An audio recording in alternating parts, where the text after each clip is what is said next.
Now joining us for their position on the postponement of the tabling of the budget speech is ANC Spokesperson Mahlengi Bhengu-Motsiri. Good evening, Ms. Bhengu-Motsiri. Thank you for joining us on the program. If ever we didn't have an appreciation of what government of national unity could possibly entail, we now know. The differences in views have potential to delay the business of government, as we've seen today. Listening to the DA, they say that today they applied enough pressure to push back a 2% VAT proposal that was being pushed by the ANC. Was the ANC fully in agreement with a 2% increase?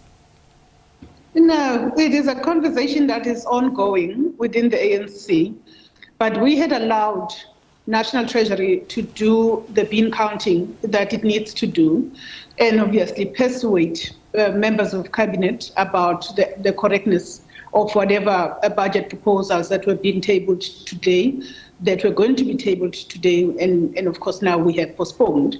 This idea that the postponement of the tabling of the budget is a function of the work of the Democratic Alliance, we really would not want to engage that, because right now this conversation does require a lot of level-headedness and less about politics. I think you heard for yourself a number of parties that are represented in the government of national unity are attesting to the fact that the agreement to postpone was supported by all members of cabinet, including from within the African National Congress. So but the DA was saying confidently, pardon me for interjecting there, but the DA was saying confidently on this platform that for them opposition that is brought forward by the smaller parties inconsequential. It would be them with the numbers that they bring. They would be the only ones that could possibly apply pressure where you see the ANC capitulate and decide to say, let's have a postponement. They say those they would consider the echo chambers or perhaps the cheerleaders here, that it's only the Democratic Alliance. If they're opposed, then you would see some sort of an impact. Well, we've always been, we've always frowned upon any attempt at a supremacist attitude in terms of how you look at partners within the government of national unity. Fact is, we have a government of national unity made up of 10 parties, all of whom have equal say.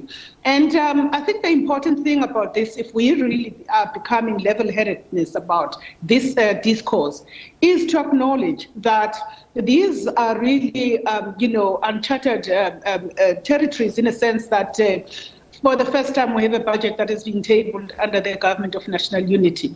And it is not something that is remiss to have the kind of debate that has taken. I think what is regrettable is the fact that this consensus could not be secured before the tabling and the scheduling of the city, and that, for the inconvenience that has caused to a number of stakeholders who support government and all of the other guests that were there. Yes. And at a great cost. As a result, is the one thing that is regrettable. But this is also an indication of the nature of the maturing of our democracy. And we have a responsibility as the ANC to continue to forge national unity, because we've got that burden of leadership responsibility.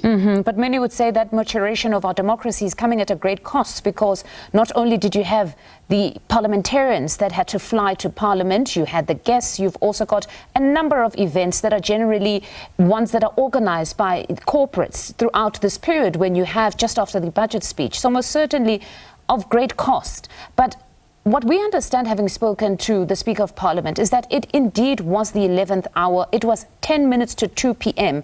that she was roped in, and the indication was made that there cannot be a budget speech that is tabled today. And when listening to Gayton McKenzie in Parliament, he then also indicated that as political parties within the GNU, you were seized with this matter now for almost 2 weeks, if I heard him correctly. So why did it take just up until 10 to 2 p.m.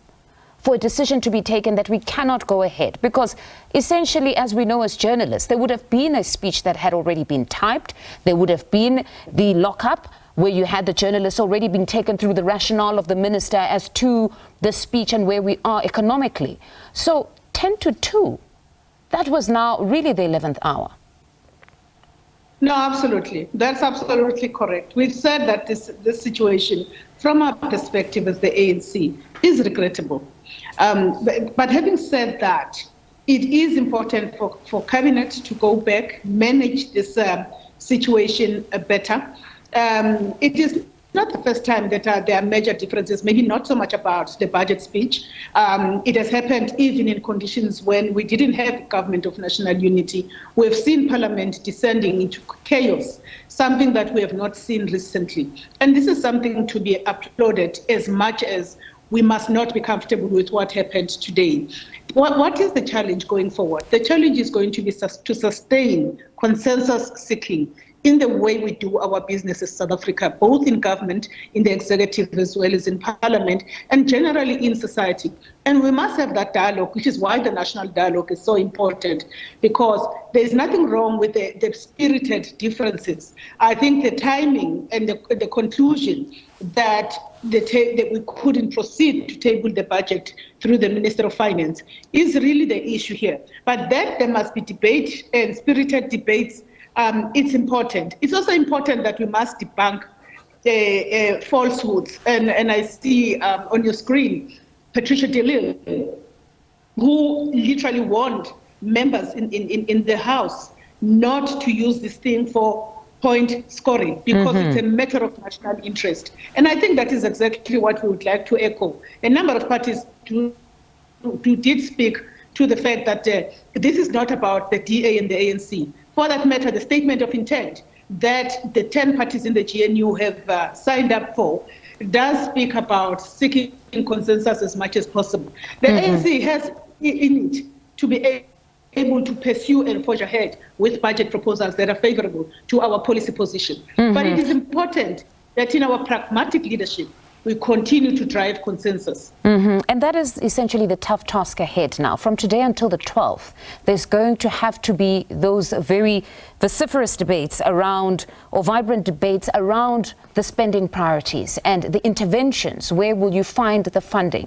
What is the ANC's position? If maybe we have to put aside the proposed 2% VAT, where do we find the funding? Because we even listened to your Secretary General a bit earlier on saying we're tapped out. When it comes to at least more borrowing, it seems to be that we cannot continue to borrow to solve the problems of South Africa, that for them it was a position of either taxing further. But if that VAT is out of the question, what is the proposal that the ANC is putting forward to ensure that we fulfill all these spending priorities?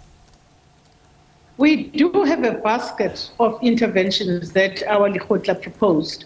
We will be putting out this thing and taking it into the public domain to articulate what we expect the budget to address, and also to address the challenges related to the high debt that we already have incurred as South Africa over a number of years, the challenge of the sluggish economic growth, and also interventions to try and provoke growth in the economy through investments in infrastructure development, through massive public employment programs. All of those things are contained in the State of the Nation address, and they do articulate, by and large, articulate the positions of the African National Congress. But now that we're here, we are going to put out a very detailed set of proposals and options that the ANC has increasingly presented through our participation in government, as well as through our role in Parliament, in the two houses of Parliament.